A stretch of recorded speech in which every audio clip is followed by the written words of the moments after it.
Hey everyone, welcome back to Corporate Decoder, the place where we decipher corporate speak so you don't have to. Today we're diving into a report from MFS Series Trust. I know, sounds thrilling, right? Just wait until you see how they explain what your money actually did. It's a wild ride of percentages and legal jargon. So buckle up. We're taking a look at their semi-annual shareholder report for MFS Value Fund, covering September 1, 2024 to February 28, 2025. The whole point of this report is to tell shareholders how the fund is doing. Did it make money? Did it lose money? And where exactly is your money invested? That last part is something you should always be asking, since a lot of people simply buy into funds without knowing what they actually hold.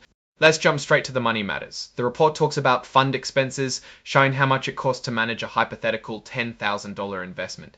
For Class A shares, it's about $40 or 0.79% annualized, basically, for every $10,000 you invest.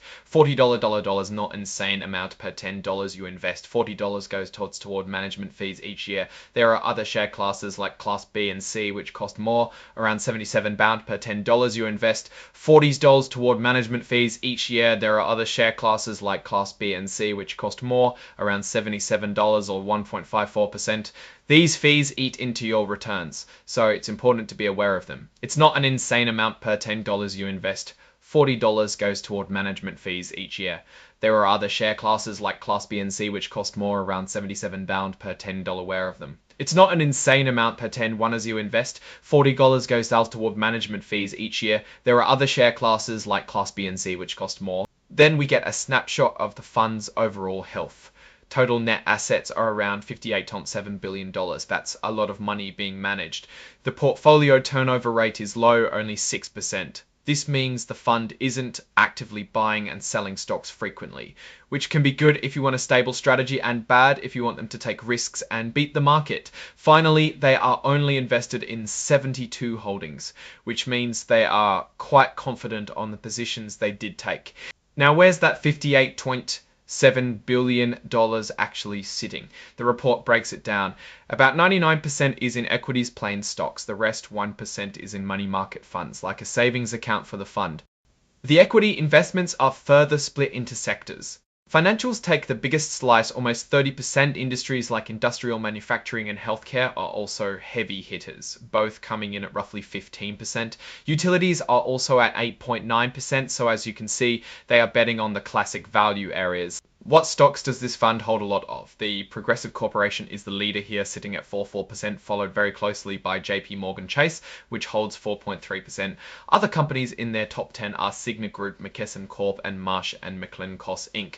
These are all pretty blue chip companies. The report mentions MFS uses the Global Industry Classification Standard, or GEX, for categorizing these investments. It's important because it just standardizes how these things are measured, even though they can differ internally. Before we move on, something that is required of reports like these. They mention proxy voting.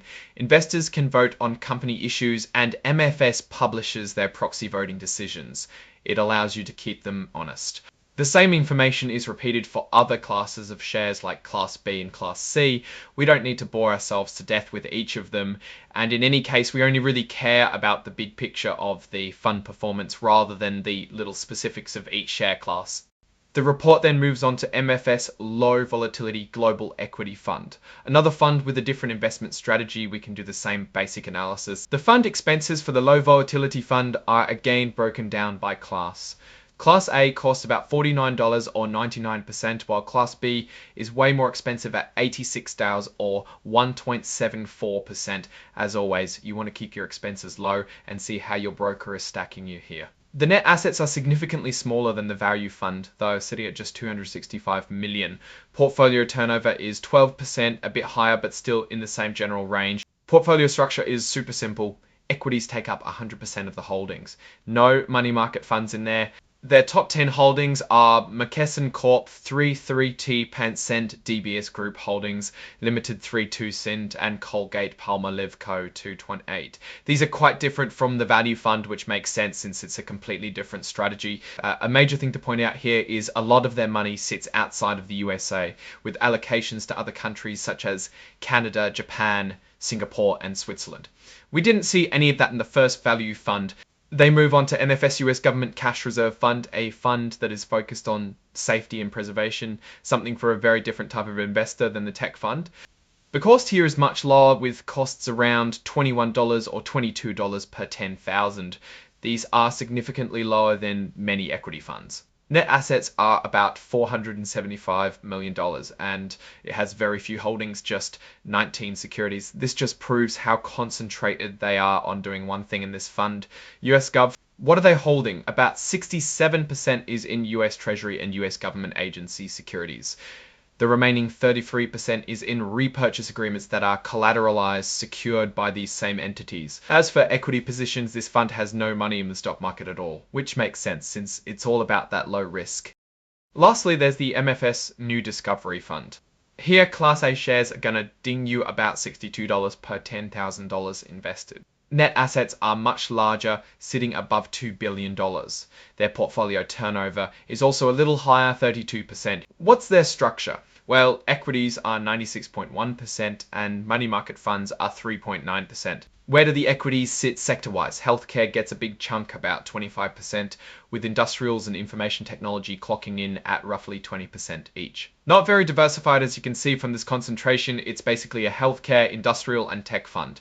The top 10 holdings, let's see, RB Global Inc. followed by Crane Koi. This fund seems to be doing a little bit of everything.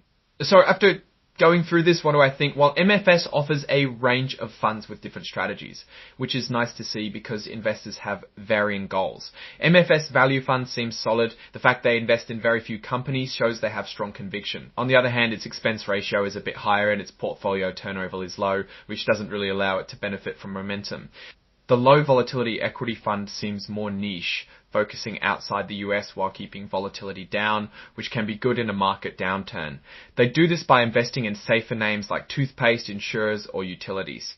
The US government cash reserve is what you want if you are playing it safe. Low expenses, ultra safe holdings. As long as you are aware it won't be beating any market averages, then it's a great option. Finally, the MFS New Discovery Fund seems to be trying to find smaller growing companies, but it's top heavy in just a few sectors. It may have the highest growth potential, but its risk profile is probably high too. Its returns are not impressive. Overall, MFS seems to offer a range of funds that are well managed, but they are unlikely to shoot the moon.